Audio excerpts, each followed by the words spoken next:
Hello everyone. In this video I would like to discuss the poetry of Robert Herrick. Robert Herrick was born in 1591 and lived until 1674.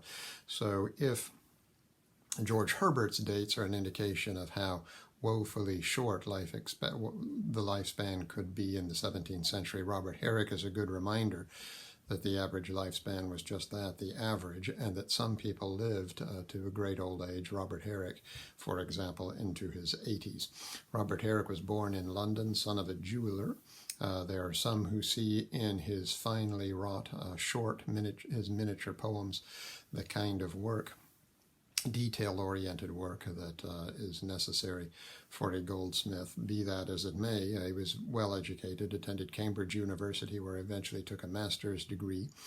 He in the early 1620s, and then by 1627 or so had taken holy orders, became a priest in the Church of England. By 1629, he got a small church, a small parish out in the extreme west of England in Devonshire, in extreme southwest of England, I should say, way out in the country, far away from his native city of London. And there he served as a priest and wrote poetry for his amusement. Now, we'll say when we had discussed the politics of the 17th century, and we had talked about English society being divided roughly into two camps, the royalist side, who are more conservative in matters religion, more Catholic, and more closely associated with the countryside, and then the more radically Protestant forces that were associated with the House of Commons in the Parliament, and they had their power base in the sort of commercial center of London. Robert Herrick was very much a royalist, very much a traditionalist in matters of religion, and appropriately enough is identified there with his living at Deanborn in the English countryside.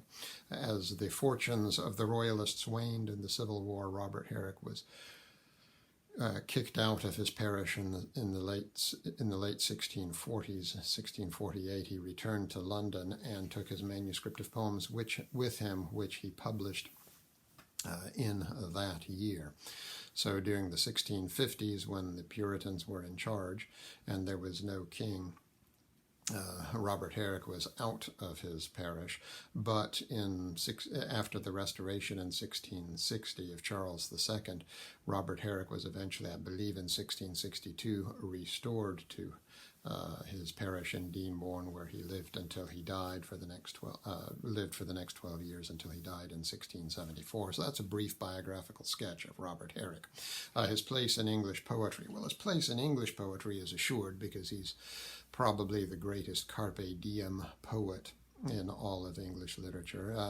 Maybe the finest carpe diem poem, single poem, is written by a writer that we'll discuss a bit later, Andrew Marvell. But taking his poetry as a whole, I would say that Robert Herrick really does ring the changes on the theme of carpe diem, seizing the day, seizing the moment, because time moves so rapidly. Certainly gives great voice to that, gives voice to that theme in a way that, with an extensive range that no other English poet has managed to match.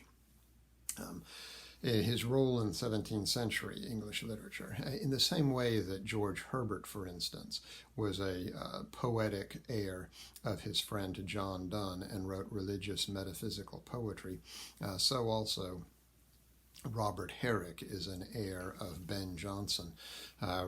He wrote neoclassical poetry, and by the way, it should be obvious from some of his poems. His poem upon Ben Jonson, his prayer to Ben Jonson, his ode for Ben Jonson, and so on. He's self-consciously, and it falls in the tradition of Ben Jonson. And so we have these two great streams of poetic style in the 17th century, the metaphysical style, begun and represented best by John Donne, and the neoclassical style begun by Ben Jonson and followed by a number of other poets, including, to great effect, Robert Herrick.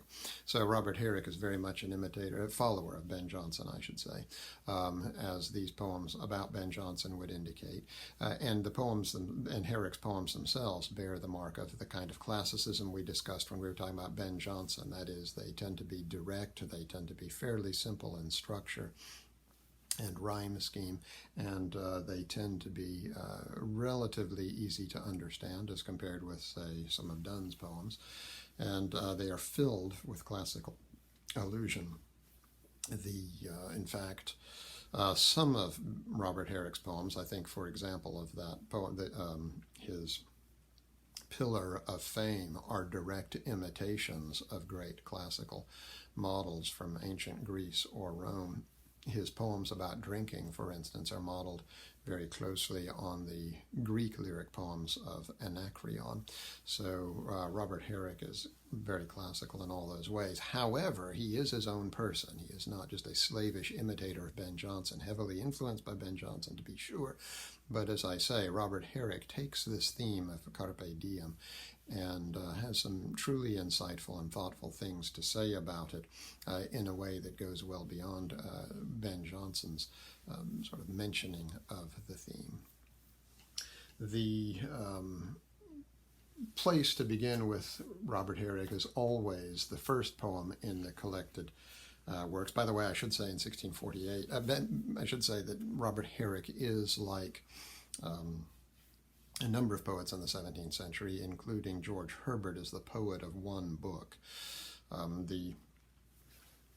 Just as George Herbert wrote a large collection of relatively short lyrics and produced them under the title of The Temple, Robert Herrick did something similar, though his lyrics, for which he is best known, are secular. They're not religious. His collection is called Hesperides, published in 1648, and it also consists of a number of short lyric poems, about 1,100 of them.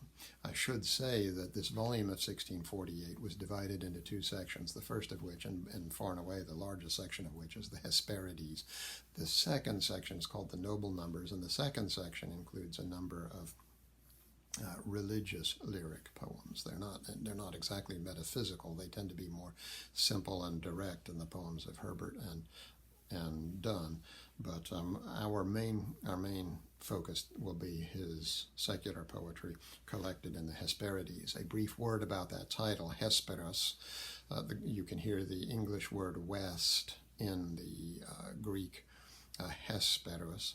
Hesperus, the god of the west. The west being essentially a sort of a mythical location out in the west, is an island that contains a garden tended by the daughters of Hesperus.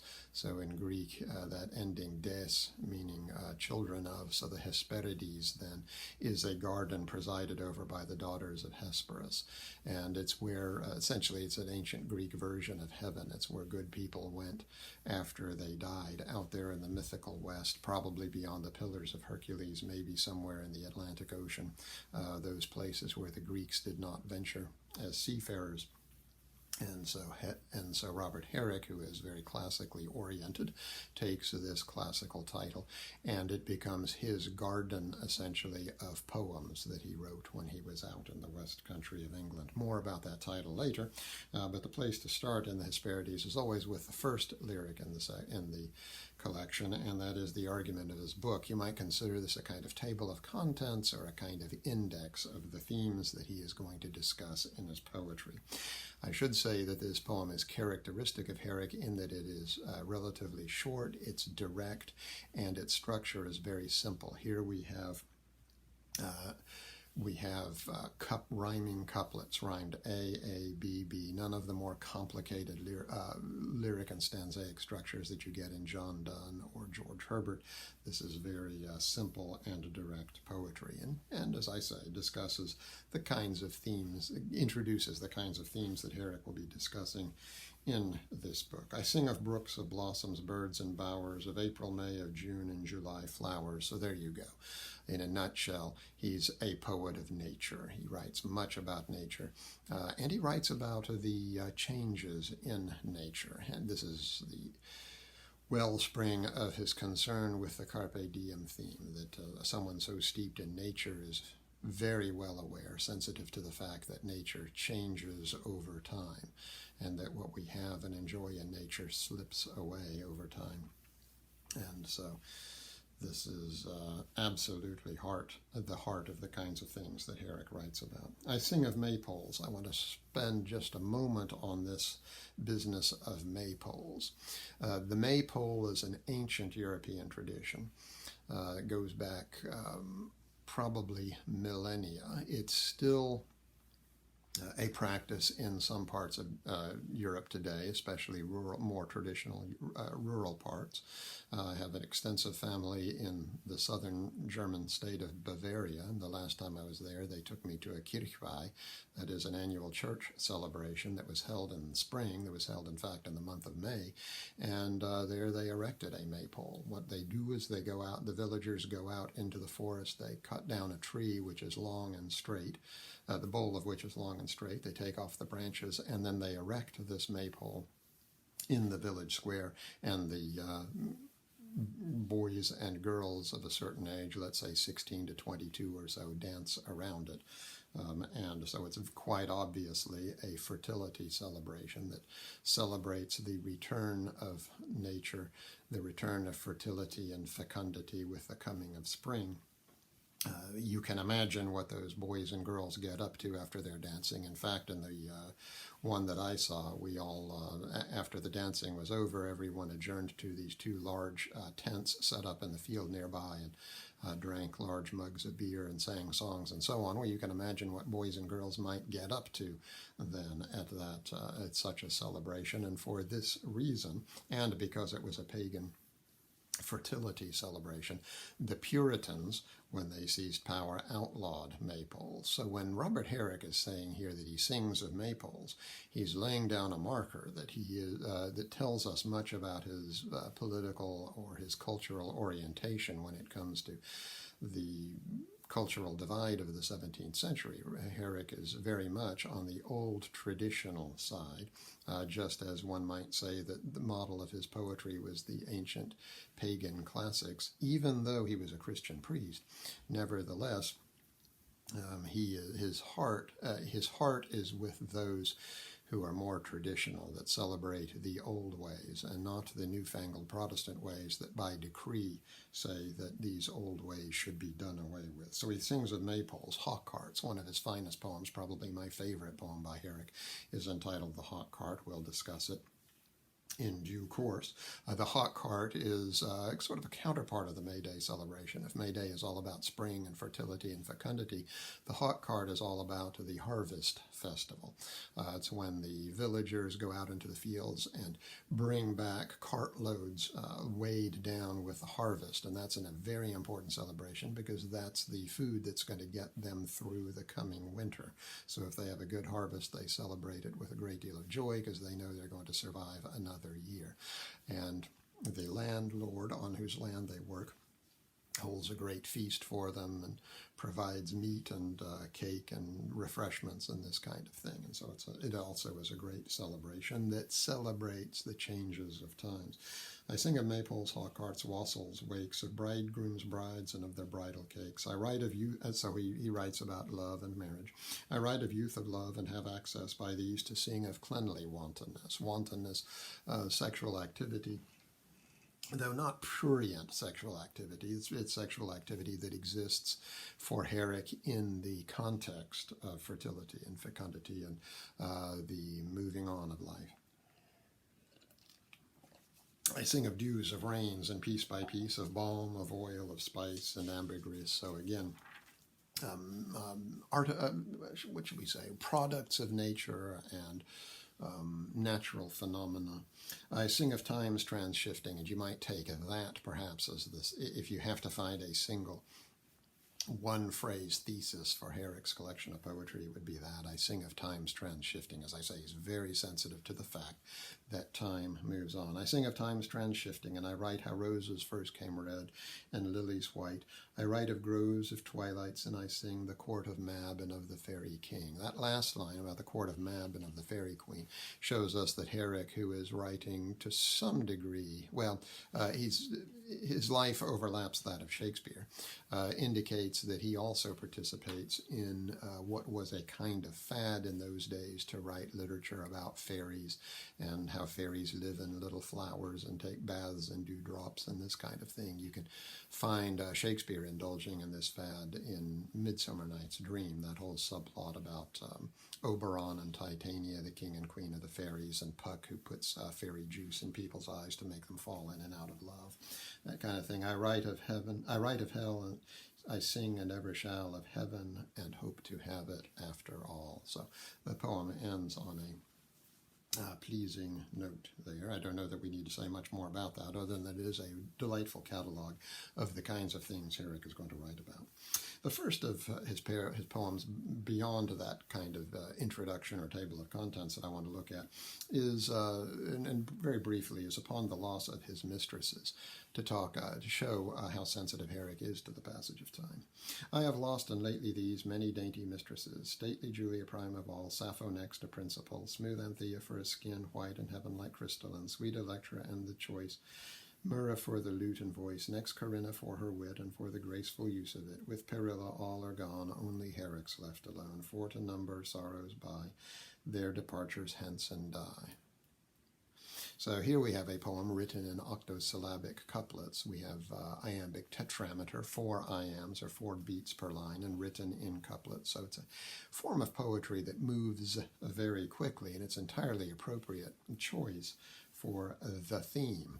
What is Herrick up to in this poem? I don't know that I would read this as a kind of 17th century version of Mambo number 5, that he's sort of talking about all the different women he's had. I don't think that's it at all. I think that what he is discussing here in terms of various women with whom he has been infatuated, with whom he's been, how closely the speaker has been involved with these females, one doesn't know. I mean, it could be typical male bragging about something that isn't really true, or it could in fact be that he enjoyed some kind of relationship with these women.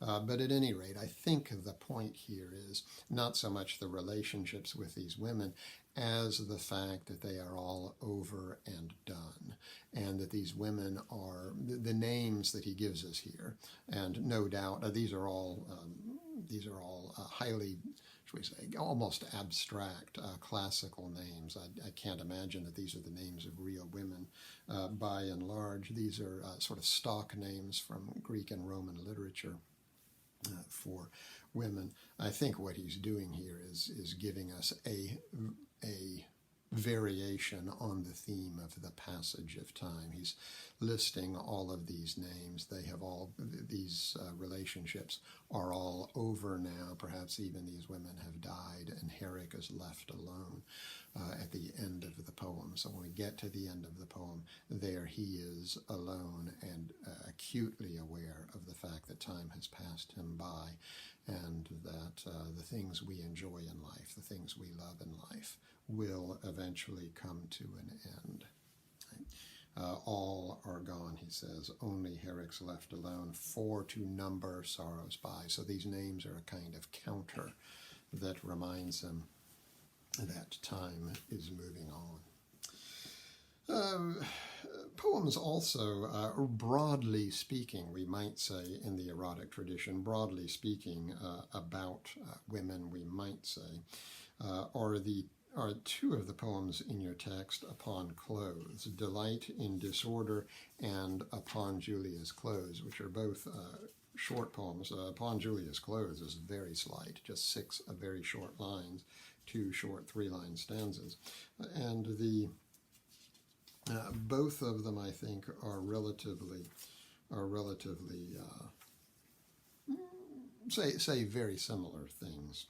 So delight and disorder, a sweet disorder in the dress, kindles and clothes a wantonness, a lawn that is a shawl about the shoulders thrown into a fine distraction, an erring lace which here and there enthralls the crimson stomacher, a cuff neglectful and thereby ribbons to flow confusedly, a winning wave deserving note in the tempestuous petticoat, a careless shoestring in whose tie I see a wild civility do more bewitch me than when art is too precise in every part. So we have in this poem, I think, not, again, not what it may appear to be on first reading. If one reads carefully and takes account of every phrase, of every clause in the poem, I don't think we can say that Herrick is primarily concerned here with clothes that are about to come apart because he's got a prurient interest in the female body. Again, I don't think that's what's going on here at all. Now, he is saying, to be sure, that he much prefers, and we get this quite clearly in the last two lines of the poem, which could be sort of the thesis of the poem. He much prefers when women are not perfectly well put together in their clothes. He much prefers when something is a little bit undone here, when you see a little bit of the cuff there, when you see a little bit of lace here. But again, it's not. I don't think this is an erotic imagination on his part. I don't think what he's hoping here is to see some of the female body disclosed. That's not usually, because a couple of the images have nothing to do with that. The shawl that's sort of carelessly thrown around the shoulders. It doesn't. No indication there that carelessly thrown shawl allows him to see more than he otherwise would. One sees the shawl on the shoulders in either case, but in this case he prefers it when it's not perfectly straightly arrayed so that it's symmetrical on either side, and you see as much material on one side as you do on the other, and that kind of thing. And then you see the shoestring that's untied there. Again, not a particularly arresting image, other than what it shows is that the woman is not perfectly well put together. Why? Why does he pause to write a poem? What difference does it make? Why should he pause over that theme? Perhaps we get the idea becomes a little more sharply focused when we compare that poem with Upon Julia's Close.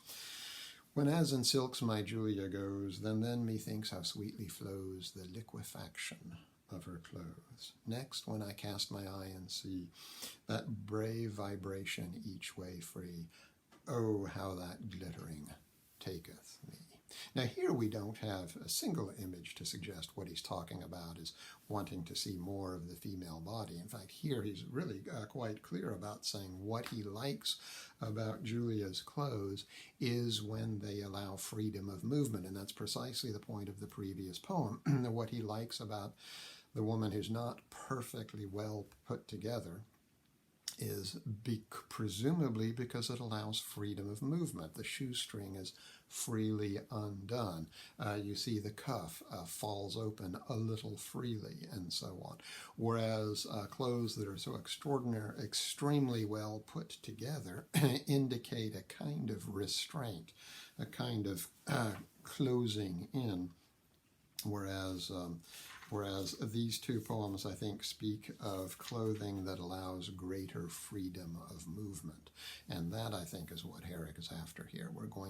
And this theme of freedom, of being able to do while one can, while one is still young enough and is able to do, that, I think, is really the heart at what Herrick is about. And you see this best and to best effect in his Carpe Diem poems, the most famous of which is To the Virgins to Make Much of Time.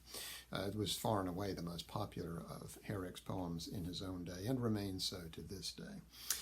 Gather ye rosebuds while ye may, old time is still a-flying, and this same flower that smiles today, tomorrow will be dying. The glorious lamp of heaven, the sun, the higher he's a-getting, the sooner will his race be run, and nearer he's to setting. That age is best which is the first, when youth and blood are warmer, but being spent the worse and worse times still succeed the former. Then be not coy, but use your time, and while ye may go merry, for having lost but once your prime, you may forever tarry.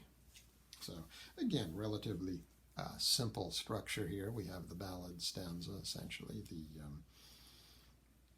alternating lines of iambic tetrameter, that is 4 iambs per line, and iambic trimeter, 3 iambs per line, alternately rhymed A, B, A, B. We get 4 stanzas here. And within each stanza, you can see that Herrick is pretty artful. Each of the stanzas sort of repeat one another. He's telling us again and again and again that time is moving on. Why does he tell us that time is moving on? So that, if you understand that, it will make urgent the understanding that you had better go ahead and get moving now and use the time you have before it all runs out and one is left alone with no choices, as Herrick is at the end of the poem upon the loss of his mistresses. Gather ye rosebuds while ye may. The power, the opportunity. May, by the way, is a helping verb, which means you may do something. It's cognate with the German word macht, might, or power. While you have the power to do it, go out and gather rosebuds. Why rosebuds? Well, rosebuds are appropriate as a image having to do with a romance. So he's urging the virgins to go out and get married and have children while they are young and can, because if they wait too long, it'll be too late, and they cannot. They will have lost their freedom and ability to. Gather ye rosebuds while ye may. Pay attention to that word may. It is the modal verb that speaks of potentiality, that speaks of possibility. Gather ye rosebuds while ye may. Old time is still a-flying. You'd better hurry up, because the flower that smiles today, if you wait until tomorrow, it will be old and withered and no one is going to want it. So in the same way that the bouquet of flowers that a thoughtful person sends you on Valentine's Day, let's say, you will enjoy it for a few days, maybe a week, and then eventually throw it out because the flowers wither. He's making the same point here. You'd better hurry up and go out and court while you are young and get married and have children, because eventually life also, the physical body, eventually withers and one no longer has the ability to do that. By the way, notice the structure of the stanza. The first two lines talk about possibility, talk about youth and possibility. The last two lines, so they're a kind of, what should we say, a kind of rising action in the stanza, and then the last two lines speak of decline and death. Same thing happens in the second stanza. The glorious lamp, the heaven, the sun, the higher he's a-getting, speaks literally of the rising of the sun, and then the second half of the stanza talks about the setting of the sun, time having passed on. Third stanza does the same thing. The first two lines talk about youth, when one has the ability to do things. The last two lines talk about old age, when one doesn't have the ability to do things. And then finally, the last stanza talks about, again, makes very explicit why all this, then be not coy. Coy is an interesting word here. Coy comes from the Latin word quies, which means quiet. It means to be still or to be quiet, to not move, to not be out and get busy. So he's saying, don't be coy. Go out and get busy. And by the way, the word coy shows up in interesting places in the 17th century. I think of Andrew Marvell's very famous poem To His Coy Mistress, which is maybe the greatest single carpe diem poem in the English language. And it also shows up in a couple of interesting places in Milton's Paradise Lost, also written in the later 17th century. Then be not coy, don't be still. But coy also means, as we still use the word today, means kind of reluctant when it comes to love, playing hard to get. Don't do that, and also don't be still, but go out, be active, go out and be busy. Get busy, because eventually you won't, sooner or later, time will overtake you, and then you won't have the ability to do that. For having lost but once your prime, once you've lost your youth, then you may, and here the word may is ironic. It's not that you may, but that you will forever tarry. To tarry is to stay or to stop. That's the opposite of going out and gathering rosebuds and going out and doing things, engaging in physical activity, getting busy. because eventually you will tarry. You will eventually sit in your rocking chair on your porch when you can't really move very much, and you won't be nearly as vigorous as you are now, so you'd better hurry up and enjoy the possibility of motion and activity while you can. So, no doubt Herrick's best known poem. And as I say, it's very clear and straightforward on the surface, but if one begins to look more carefully, if one begins to read and reread the poem and become more familiar with it, one begins to look at things like structure. You can see that the structure of the rising and the falling in each stanza reinforces Herrick's insistence that time is moving on. Every stanza sort of reenacts this little drama of time moving on, time moving on, time moving on, and therefore you had better hurry and do what you can in the time that you have. It's at this point that we should look at probably Herrick's single best poem. It's a very, very fine piece called Corinna's Going A-Maying. And it's a poem that is set on May Day, early in May, maybe even the 1st itself, when it was the tradition in those days not only to erect a maypole, but to go out and gather flowering branches. You have to think of May, if we're sort of in the rural Gulf South, you'll have to remember that England is farther north than we are. It's a more northerly latitude, and so its spring comes later. So what he's writing about here in terms of May, we tend to experience in March or April. Possibly even as late February some years, early March, when the daffodils start blooming and the warm Gulf breezes bring up that warm, moist air. And the birds return, start singing, and you just feel that the world around us is filled with the electricity of vitality and vibrancy, and once again, everything is bursting into new life. Same thing is here in Corinna's Going A-Maying, and part of the celebration was to go out into the fields and into the woods and cut down whitethorn. Think of when he talks about cutting branches of whitethorn and bringing them into the house. Think about in our experience, it would be cutting off branches of, say, flowering dogwood and bringing them in the house to decorate the house, and one brings nature into the house to show that there is no big distinction between the world of the human and the world of nature. That to bring a flowering nature into the house indicates that we also, as human beings, are participating in the cycle of fertility and fecundity and rejuvenation and that kind of thing. The poem is a bit like To the Virgins, the poem that we just looked at, To the Virgins to Make Use of Time. In that poem, he's urging the virgins to go out and gather flowers, which is a euphemism for going out, getting married, and having kids. The same thing is happening in this poem, but it's more, the focus is sharper because we've got a single male speaker and he's talking to a specific female, Corinna. And Corinna's problem is that she is being too coy. In fact, she's being too still. She's still in bed when everyone else has already gone out to gather the flowers and so on. And he sees this as a kind of metaphor of Corinna perhaps delaying too long. If she waits too long, everything will be over. The celebration will all be over. And if she waits too long, she's not going to be able to get married because life will have passed her by. And so he's trying to get her, unusually for a poem when you have a male speaker talking to a female, he's not trying to get her into bed. He's precisely trying to get her out of bed. And I don't think that he himself is primarily the romantic interest of that he wishes for Corinna, but he is a friend who is urging her, as she knows what's good for her, to go out and enjoy life. By the way, Corinna's typical stock name from, let's say, the Roman poet Ovid and his love poems.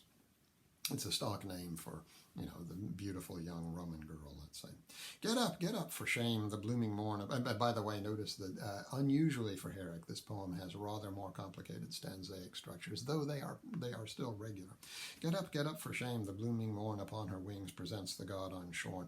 Even though it's divided into stanzas of 14, 15 lines long,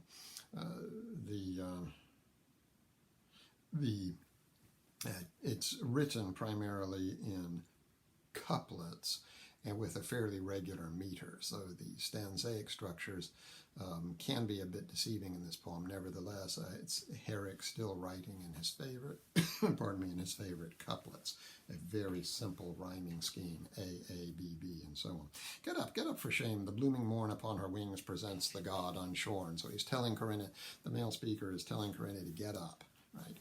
She shouldn't be lying in bed. The sun, that is the god, is already in the sky. Unshorn, that is, his hair has not been cut. Why? Because Apollo, the god of the sun, has very long hair, which symbolizes his rays coming down from his face. See how Aurora is the Roman name for the dawn. See how Aurora throws her fair, fresh quilted colors through the air. So dawn is already past. Get up, sweet slug-a-bed, and see. Again, sweet slug-a-bed. It's a term of endearment. I mean, he's not angry at her per se, but he is pointing out to her that her lack of movement is a kind of sloth here.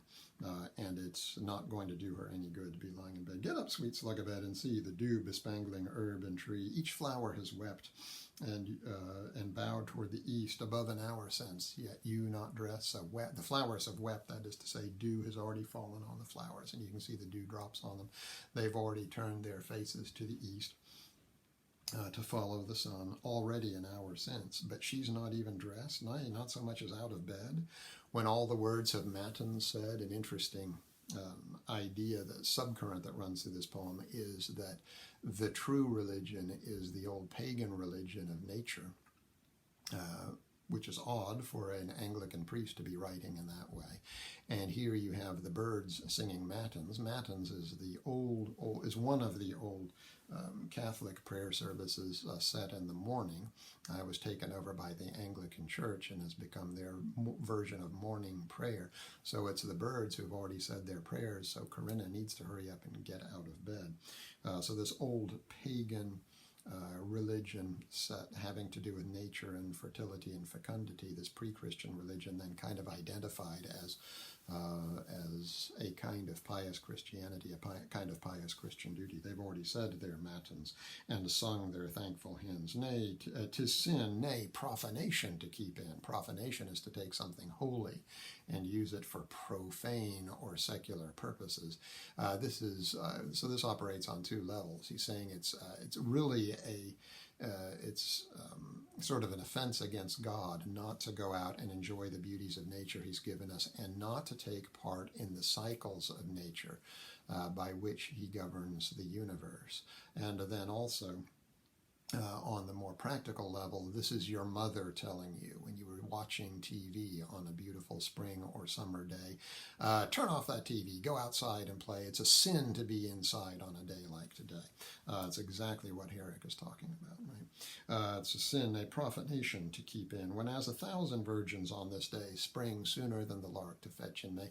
Already all the other young girls, your friends, have already gone out there and gathered their flowers and brought them in and participated in this holiday. Rise and put on your foliage. And here again, what the speaker of this poem is urging her to do is not to distance herself from nature, right? Not to live the artificial life indoors, but to go out and acknowledge that she is also a creature of nature, and therefore she, like anything else in nature, needs to obey the cycles of nature and needs to live her life within them.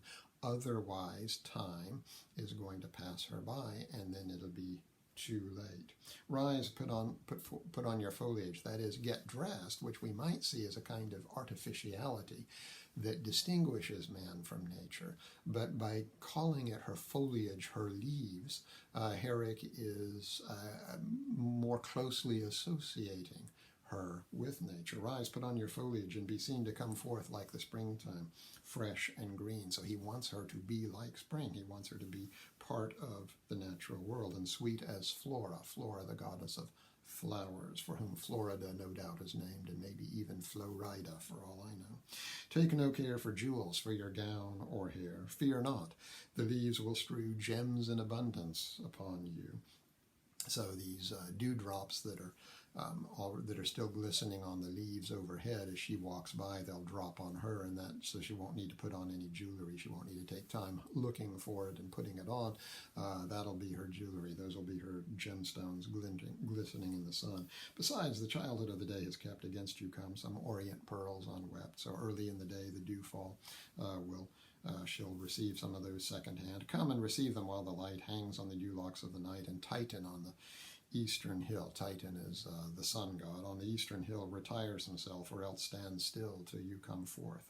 Wash, dress, be brief in praying, for few beads are best when once we go amain. So again, here we have this rather odd spectacle of the Anglican priest telling her not to pray very much this morning, because if she does, she's going to lose time. It's part of her religious devotion, in other words, to go out and participate in nature. And so what Herrick does not want is a kind of artificial distinction between Christianity and the old pagan religions that are based on nature and the cycles of nature. That's for the Puritans to do when they outlaw their May Day celebrations and their maypoles and so on. Herrick would see himself as the practitioner of a more organic Christianity that's more closely tied to by God to the nature that God has made. Come, my Corinna, come. Oh, and beads, by the way, the old Catholic prayer beads that are used when counting the rosary. This shows, once again, Herrick's orientation is more towards the older more traditional Catholic end of the Anglican spectrum. Come, my Corinna, come, and coming mark how each field turns a street, each street a park made green and trimmed with trees. Very important lines here. What he's saying here, he's sort of equating, it seems to me, space and time, the same sort of thing we're going to see in Andrew Marvell's wonderful Carpe Diem poem to his coy mistress. The equation here is space and time. When one is young, one has all the time in the world, and one imagines that freedom as a kind of spaciousness. And as time goes on, as we grow older and older, that spaciousness begins to be closed in on, and we no longer have the freedom of movement that we once did. And this is not just simply a kind of artificial metaphor. It's also very true that when you're young, those of you who are in your early 20s, unmarried, you could, if you wish, turn off this lecture. You could drop out of school. You could gather all your belongings, and you could drive to Dallas and begin a new life there if you wanted to. It can be done when you're young. Wait 10 or 15 years. When you're married, when you've got children, when you've got a mortgage, then you have to stay at your job, and then you are rooted in a particular place for a period of time. And as you grow older and older and older, then you become less physically active. It becomes harder to travel, and one simply stays in place more and more. So it's a useful metaphor, this equation of lots of time when you're young that stretches out before you, equating it with lots of space. But it's not an artificial metaphor by any means. It's a metaphor that is rooted in reality. Let's see. So this notion that if she would get up while she's young, if she would get up and go outside, what she would see are broad expanses of freedom, one opening onto the other, opening onto the other. That's what she can enjoy while she has the time to do it. See how devotion gives each house a bough or branch, each porch, each door, ere this an ark. A tabernacle is made up of whitethorn, neatly interwove, as if here were the cooler shades of love. As she would go out and see, this is a little bit of peer pressure here on the speaker's part, she would see that everyone else has already been outside and has decorated their porches and the insides of their house with flowering branches. Can such delights be in the street and open fields, and we not see it? Come, will abroad. Let's obey the by the way, come, will abroad. In a Carpe Diem poem, I might remind you that in Robert Herrick's wonderful poem, The Caller, in which he talks about leaving. I struck the board and cried, no more, I will abroad. Here's a poet, here's a speaker who is no doubt a priest and who feels the confinement of the religious life too much. And so he wants to escape, he wants to leave. Same thing here. The speaker here wants Corinna to get up and leave. He wants her to escape her bed, to go out into the world and enjoy what it has to offer. In particular, as he's going to make clear very shortly, what he wants her to do is go out, get married, and have kids. Yes, and disobey the proclamation made for me, and sin no more as we have done by staying. But come, my Corinna, come, let's go a-maying. I might say a word about this frequently repeated verb here, may. This is not the modal verb now, that you may do something. Here, it's a verb that is created from the noun that names the springtime month, the month of May. So to go out maying is to go out and celebrate that month and the nature that it gives us, and the joy and the sense of vitality that it shares with us. There's not a now, and now in the next to last stanza here, that is the fourth stanza of the poem, Herrick indicates what he's really after here. It's not so much going out and enjoying nature, though it is that. Primarily what he's talking about is going out and enjoying what nature is teaching us with all of its fecundity around us that we see on every hand. If we go out in the springtime, what it's teaching us is that we need to participate in the same way. We need to get married, have kids, while we can. There's not a budding boy or girl this day, but is got up and gone to bring in May. A deal of youth ere this has come back, and with whitethorn laden home. Some have dispatched their cakes and cream before you have stopped to dream. So they've gone out and they've gathered their flowering branches, and they've enjoyed their holiday food. And now comes the real point, is also the romantic nature of this holiday. And some have wept and wooed and plighted troth. Some have already courted and gotten engaged by this point. All of this on one day? Well, it's possible, perhaps. But it's also perhaps a metaphor for what takes place over a period of time when you're young. And some have wept and wooed and plighted troth, and chose their priest ere we can cast off sloth. So while she's still lying in bed, they've already set the wedding day and so on, and sent out their invitations and gathered their gifts and so on. Many a green gown has been given. Green gown, so I assume that the traditional clothing for gathering whitethorn would have been white dresses for the girls. How did the dresses become green? No doubt they're rolling around on the ground with a boy of their choice. And so many a green gown has been given, many a kiss, both odd and even, so they're playing kissing games here. Many a glance, too, has been sent from out the eye, love's firmament, so they're checking each other out with their eyes and staring at one another and that kind of thing.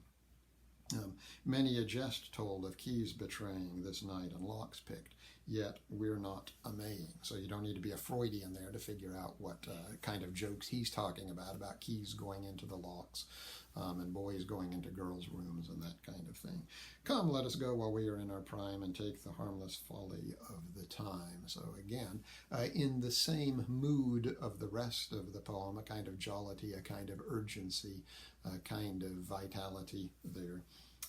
But then immediately he modulates his tone, and he gives us he makes explicit the rather melancholy reason why it is incumbent upon Corinna to get up and go out and go maying. Because we shall grow old apace meaning quickly. We shall grow old apace and die before we know our liberty. That's the problem. Time moves too fast, and if you wait too long, you will pass away. And the tragedy of that is that while you are young, you have liberty, you have freedom of movement, freedom to do. If you wait too long, that freedom slips away. Pretty soon you won't be able to. Our life is short, and our days run as fast away as does the sun. And so these delicate images of the dewdrops from earlier in the poem now become these images which speak of the fragility of life and how delicate our life is. They can be vaporized very quickly under the hot sun, and then they are no longer there. And as a vapor or a drop of rain once lost can ne'er be found again, so when you or I are made a fabled song or fleeting shade, all love, all liking, all delight is drowned with us in endless night. And I can think of no more eloquent lines that talk about the passage of time and the rapid approach of death and the regret that one feels in, shall we say, in that conscious approach of death, the regret one feels at what one has lost, right? I can think of no more moving lines about expressing those ideas than these here at the end of Corinna's Going a-Maying. And so now the conclusion, then while time serves and we are but decaying, come my Corinna, come, let's go a-Maying. So let's hurry up and do while we can, because we've got the time to do so now. So what does Herrick, pardon me, I might point out that the very end, typically the last poem you're going to get in a collection by Robert Herrick. We're going to skip over the poems 2 and 4, Ben Jonson, which are pretty transparent. They're fun and interesting to read, particularly in the light of your knowledge of Ben Jonson. But the Pillar of Fame I want to glance at briefly. This is an imitation of a poem by Horace, the greatest of the Roman lyric poets, who wrote 4 books of odes, and I believe it's at the end of the 3rd book of odes, which Horace had initially designed to be his last. And so at the end of that, the last lyric is one in which he talks about how he's erecting a monument of brass in his poetry, that these poems are going to, they're good poems and they're going to live forever. This is the kind of thing you get in a number of Shakespeare sonnets, by the way, that the beloved will pass away, and yet nevertheless the beloved will live forever in the poem, in the sonnets. And so Herrick does the same thing here. Fame's pillar here at last we set, outduring marble, brass, or jet, charmed and enchanted so to withstand the blow of overthrow, nor shall the seas or outrages of storms o'erbear what we uprear. Though kingdoms fall, this pillar never shall decline or waste at all, but stand forever by his own firm and well-fixed foundation.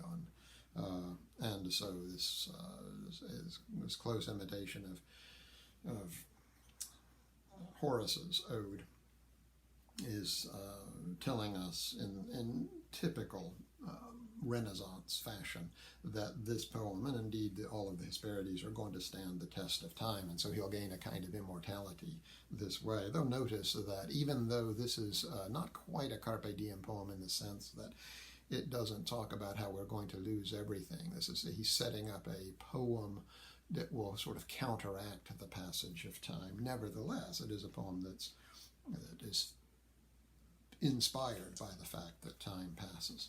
So where does this leave us with Herrick then? What does Herrick add up to? What I think he adds up to is this, that if you look at all these I apologize. I want to look briefly at his poem, The Hawk Cart. Yes, indeed.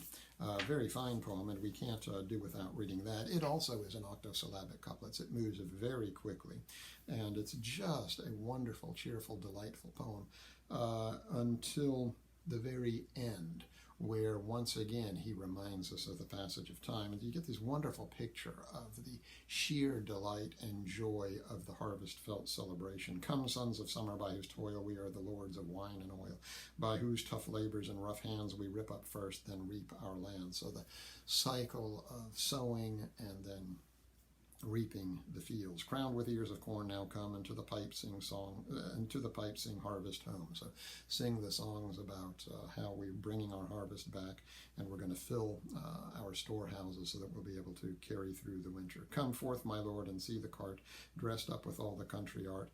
So the lord of the manor, who owns the fields that these workers work in, is going to give them a celebration, and he's calling him out in order to participate in the celebration. And you see the just sheer delight and joy of the celebrants here.